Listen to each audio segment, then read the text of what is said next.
Welcome back to the channel, guys, and another day and another round of layoffs within the games industry.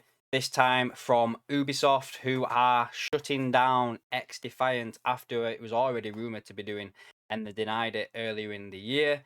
Before we get to that, guys, if you do like this content, please give this video a like, subscribe to the channel. I guess leave me a comment down below. Do you think this is the end of the layoffs for the games industry this year? I doubt it so much. We'll go over and compare the previous past 2 years as well regarding all of that in this video. So, first and foremost, we will go to Insider Gaming.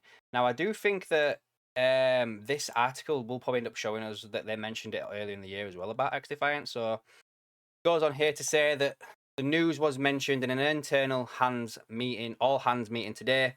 The decision was made due to poor player numbers and a lack of player spending, according to sources familiar with the decision to sunset the game.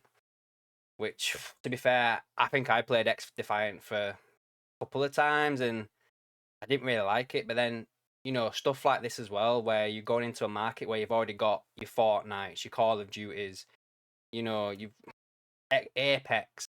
People have been playing these games for years, so I think companies need to stop like trying to get into these live service like battle royale type things. Stop it, because you're onto a bad one, really. I think the only last one that was any decent was what is it?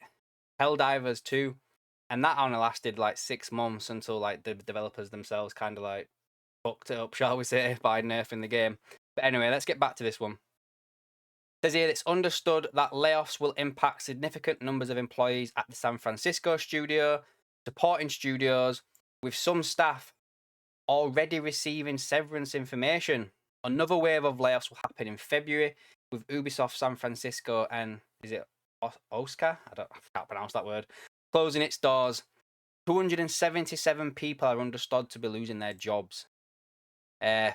Season 3 will be the last entire season of XDefiant, with a skeleton crew maintaining the title until June of 2025. According to those familiar with the situation, Ubisoft will be updating XDefiant players on refunds for cosmetic items and other purchases at a later date.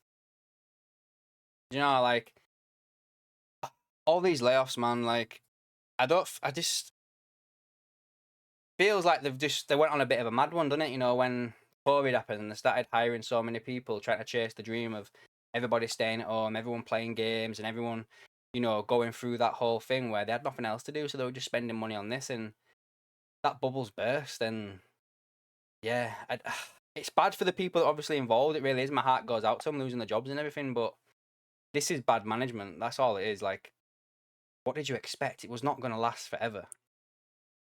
So yeah, going further forward down, it says here, yeah, it did say Insider Gaming reported in August 2024 that XDefiant was on borrowed time despite initially having strong player numbers. Frustration within the studio were always aimed at its leadership, who refused to take responsibility for the project's shortcomings, which could have been avoided with a better studio culture, some people said. In late March 2024, Tom Henderson reported on the studio's toxic culture, and despite an internal investigation that concluded last month, he was told that the issues had been swept under the rug and that its problems were still prevalent. Mark Rubin has issued a statement that XDefiant is closing now, so that's the the studio head or whatever, or maybe the creative director of the game, and it just goes on there. So that's that one. There's also been a internal memo from Yves Guillemot, the guy who's basically the CEO of Ubisoft or whatever, basically saying, "Hello everyone, it's been some time since I last spoke to you, and the next time you speak to them is when you're laying people off. And I apologise for this silence, especially as the past months have been challenging and unsettling for Ubisoft and likely for each of you. The announcement by Marie Sophie regarding the discontinuation of XDefiant, the closure of the San Francisco and the Osaka studios, I'm going to have to learn how to say that, and the ramp down of the Sydney production site is among the difficult decisions we've made. I want to take this opportunity to pay tribute to the tremendous work done by XDefiant's teams." Of course you are. "For everyone leaving Ubisoft, I want to express my deepest gratitude for the work you have accomplished. We wanted to take a firm and clear decision to enable us to concentrate our investments and force is on more profitable projects." So It's all money related. Obviously, it's always money related, man. Like, why'd go for this game in the first place? I'm trying to see if there's anything else worth talking about in here, to be fair. 86% have shared their questions and concerns about the future of Ubisoft via more than 55,000 comments. Thank them all for the commitment and quality of the feedback, blah, blah, blah, blah. Yeah, it's just one of those bloody things, isn't it? Yeah, nothing much more to say there, guys. I don't know. I think the writing was on the wall for this game from the beginning. I don't think it was ever meant to be fair. Good idea with like having all the different games and everything inside of it, but too little too late. I think games take too long to make now. Time had passed for this type of thing. So anyway, I did say we'd have a look at the game industry layoffs so far. So this is let's make sure the right one. This is 2022. So in 2022, the whole year, there was 8,500 layoffs. 2023, that rose to 10,500. So an extra 2,000 people were laid off, year on year. So far this year, now including the Ubisoft ones, we're at around about estimated 14,000 people have been laid off in the games industry this year. Ubisoft is added there right at the top. There's so many. Look, if you scroll down, look how many there is here, studios. This list just goes on and on and on and on. Like, it's absolutely crazy how many people have been laid off so far this year.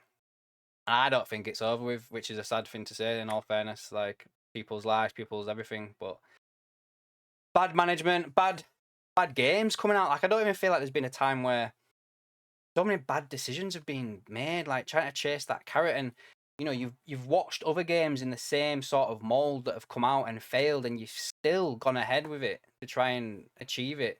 Look at Suicide Squad. Like, I'm not even bothered about all that stuff that people are saying it's woke and everything. Like, you're a studio that makes single player Batman trilogy, and then you go and try and make a multiplayer game based in the same universe. Like, it doesn't make sense. Stick to what you know, or at least don't move too far. Like, one of the best ones is probably Guerrilla. They went from making first-person shooters into the third-person action game Horizon. And that was I love Horizon. I mean, there's going to be a playthrough of that on the YouTube channel coming up, guys, and on the Twitch. So yeah, I don't know, guys. Anyway, I feel like I'm waffling a little bit. So anyway, I'm going to cut this video there, guys. Let me know down below. Do you think this is the end of it? Did you play XDefiant? Did you like it? I didn't, in all fairness. Let me know down below, guys, and I'll catch you in the next one.